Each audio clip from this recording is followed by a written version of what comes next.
Hello po sa ating lahat. Muli, nandito tayo.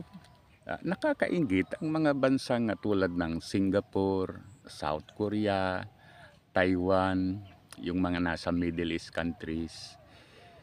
Dahil nag-i-enjoy ang kanilang mga mamayan, hindi nila pinoproblema masyado ang kanilang situation sa medical health, sa mga housing, sa kabuhayan, at pangunahin dyan yung employment. Okay, so maraming employment opportunities sa kanila.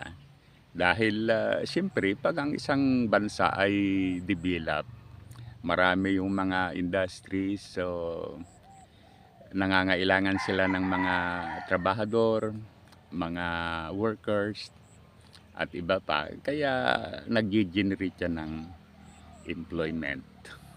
Okay.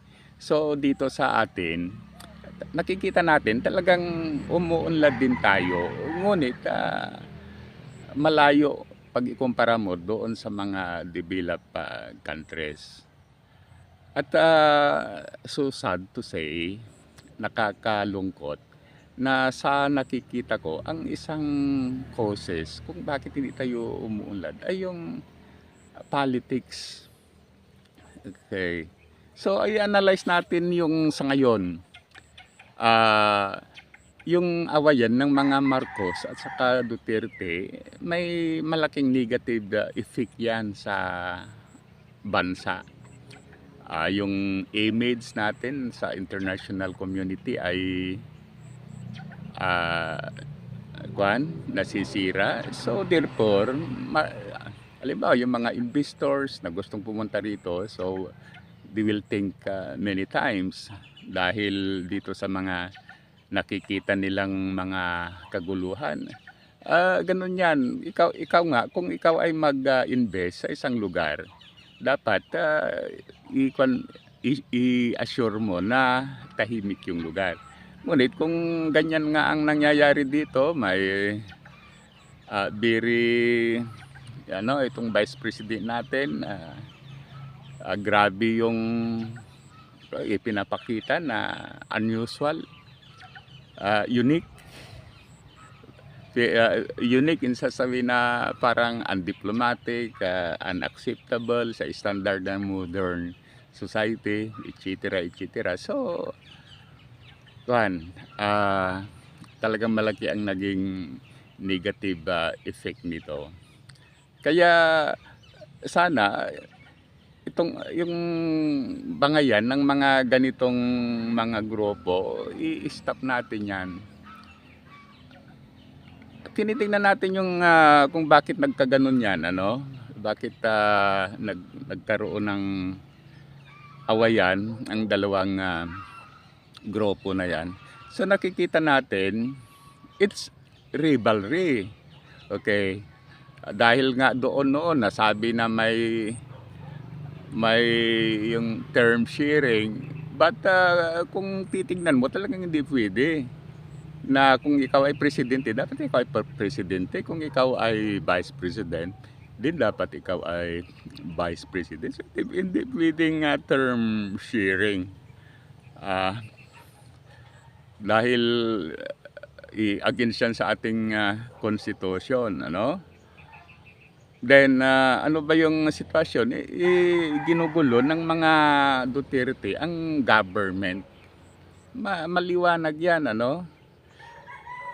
Dahil, bakit ba nila ginugulo? Kasi na-uncover yung mga anomalya na ginawa nitong Vice President na kung iintindihin mo talagang grabe yung mga anomalya. Yet sinasabi pa ng mga kaanib nila, malinis ito, dapat lusobin ang Malacanang pagkatapos gawing presidente si Sara. Hindi naman na pwede na ganyan, Kaya tayong mga Pilipino, dapat kung may mga ganitong ginagawa, yung mga natin, itong mga politiko natin, kontrahin natin. Okay.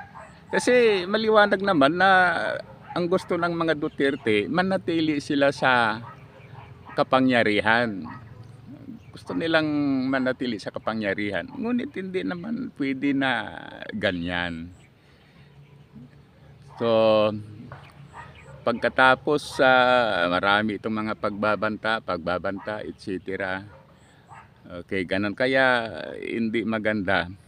But tandaan natin mga kapwa Pilipino, yung mga politiko natin, talagang ang pinaka-interest niyan, self-interest. Okay? May mga ilan siguro na iniisip nila yung kapakanan ng bayan.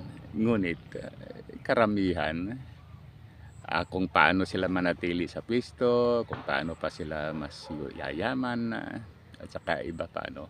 Maliwanag yan. Kaya kung ginagamit tayo, kasi dapat daw magalit tayo sa gobyerno dahil bangag ang presidente. Ang swerte naman ni Vice President. Hindi pwede yan, ano? Magkang ka muna, magpaliwanag ka. Ipaliwanag mo kung ano nangyari doon sa confidential funds. Okay, so muli, thank you. Sana i-like at saka subscribe sa ating YouTube channel.